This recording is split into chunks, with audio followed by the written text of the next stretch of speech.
have a timeout. Decide not to use it. Curry, way downtown. Bang! Bang! Oh, what a shot from Curry! Last season, Joakim Noah was part of the Clippers team that fell to the Nuggets in the Western Conference semi-finals, but he won't be back with the Clippers this season, and he is expected to retire after 13 seasons in the NBA.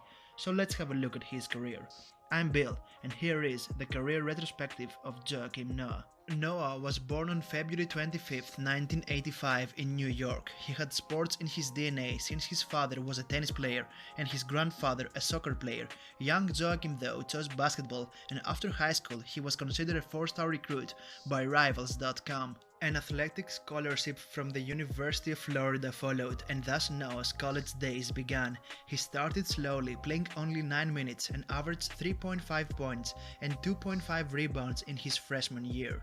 But during his sophomore year, he moved from power forward to center and his performance improved dramatically. Alongside fellow Gators Al Horford and Corey Brewer, Noah won the NCAA championship and was named the most outstanding player of the Final Four in 2006. His defensive abilities, something that has characterized his career, was evident even back then. In the championship game, Noah had 6 blocks, which is a record I think, and after initially declaring for the 2006 NBA draft, Noah ended up returning for his junior season, with Horford and Brewer doing the same.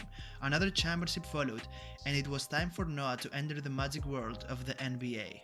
In the 2007 NBA draft, Joakim Noah was selected 9th overall by the Chicago Bulls. The Bulls were getting a player who would anchor their defense, and Noah lived up to the hype. After a rocky start in Chicago, Noah got his big break alongside rookie Derrick Rose in the first-round series against the Celtics in 2009. That series has gone down as one of the most intense and close series of recent memory, and so does what was next for the Chicago Bulls. Despite another first-round exit against the LeBron James-led Cavs in the 2010 playoffs, the future was looking good for the Bulls. That's because Derrick Rose was starting to become a superstar, and Noah was a double-double machine and an elite defender. With a core consisting of Derrick Rose, Luol Deng, Taz Gibson, Carlos Boozer, Kyle Korver, and of course Joakim Noah, the Bulls won 62 games and had the best record in the league. Rose became the youngest MVP ever, and the Bulls were looking like a real threat to the Miami Heat.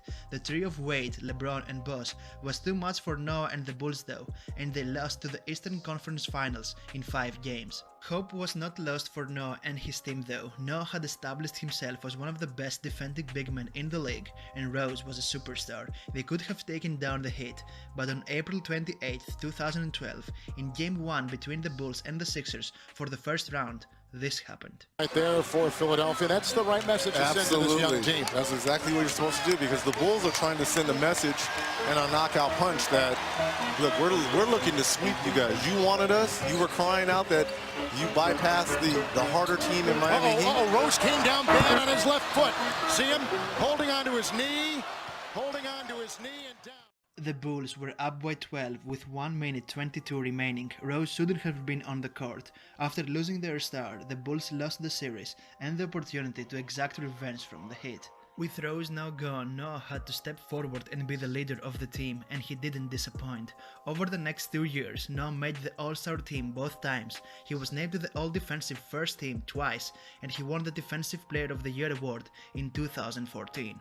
Noah was really good during that 2-year stretch. A double-double seemed like another day in the office for him. He was the anchor of the defense, locking up opposing bigs, and he became one of the best passing centers in the league, with averages of 4 and 5.4 assists during those seasons. Here's a game that indicates Noah's dominance during those 2 years. Against the Sixers on February 28, 2013, he put up the following stat line: 23 points, 21 rebounds, and 11 blocks. He joined Hakeem Olajuwon, Kareem Abdul-Jabbar, Sean Bradley, Shaquille O'Neal, and Elvis Hayes as the only players to record a triple-double of 20, 20, and 10 in points, rebounds, and blocks. But while Noah was doing great individually, the Bulls couldn't recapture the magic of the 2010-2011 season. Rose was never the same after his injury, Jimmy Butler was still growing, and in general those Bulls were just unlucky.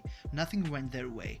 Noah managed to stay healthy and improve from 2010 to 2014, but when Butler started rising, Joakim started falling. After a knee surgery during the 2014 offseason, Noah saw a decline in his play that was reflected in his numbers. His knee problems took away the most precious ingredient of his game, his energy.